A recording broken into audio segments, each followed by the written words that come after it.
My name is Hayley, and I was a student at Key to Change in the 2017 to 2018 year. That was one of the first years of Key to Change, but it was also my senior year of high school, so just that 1 year.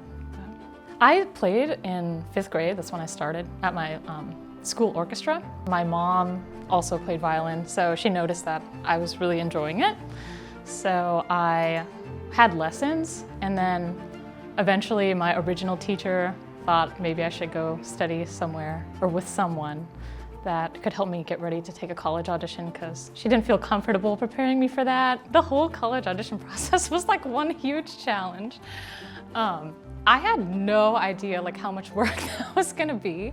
So I'm happy that Dr. Morris really didn't sugarcoat a lot of things for me. I know people prepare years for that, but I kind of just started that August before my auditions. And so that was a mad race to get all that music prepared. You know, Dr. Morris really pushed every student, not just me. And I think that it really helped, and it was what I needed at that time. I'm grateful that he really seemed like he knew what he was doing with that, because I think I would have been really lost otherwise, or maybe not understood the gravity of the situation. So I feel like when I joined Key to Change, I had practiced a lot on the instrument. I think I was relatively skilled, but I didn't really know what that meant in the world of violin.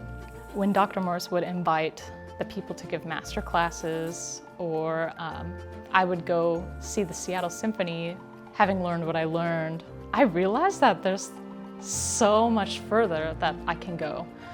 And I think that was really valuable for me at that time, because I was stepping into the next level of my music education.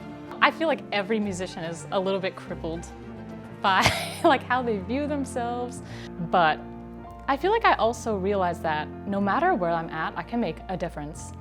And now that I have more qualifications, I'm not nervous at all to go into a performance or to go into an educator role, because I know that whatever I have to bring to the table is always valuable. I might not be James Ennis or Augustin Hadalik, but I feel like I can still help a lot of people on the instrument and play something that they might enjoy.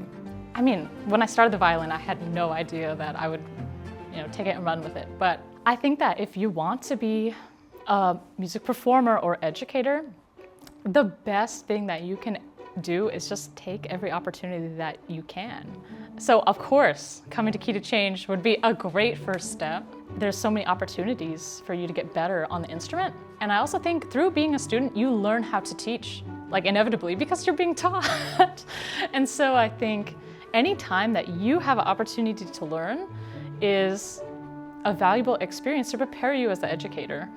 I think that everyone can expect to get really good if you practice a lot. The lessons are great, meaningful. They're always meaningful. You know, the lesson might only happen once or twice a week. So the other days out of the week, it's your duty to really put in the hours and really drill whatever your assignment was into your mind. I think that's something that all students should take with them always, that most of the responsibility is in their hands. So yes, you'll get many opportunities to play and learn, but it's still your daily duty to get better. So something like violin and other instruments too, you really do need lessons. You can kind of teach yourself on YouTube a little bit, but you really need another set of ears giving feedback, and a community where you can share your art is really valuable too, because it keeps you going. So I think that what Key to Change stands for, and its location, its time, its place, is exactly what this community needs.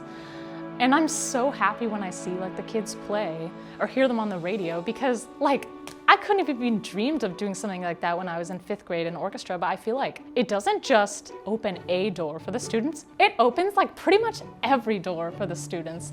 So that's really awesome. Yeah, it starts here, but it continues with you.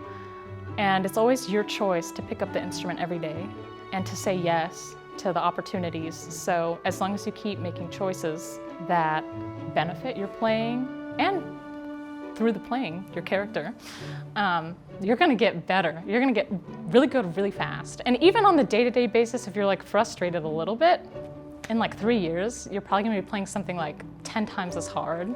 You're gonna have improved so much. So even if in the short term, it might be like a little frustrating to get what you want out of the instrument, it won't be long before this will be so easy for you, you know?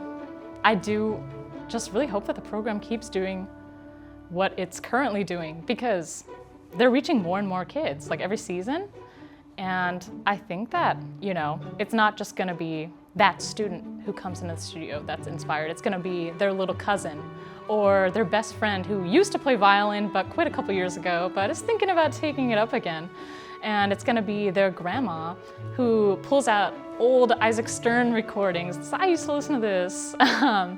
So I think that it's reaching a lot more people than it even knows, probably. So I hope they just keep doing what they're doing.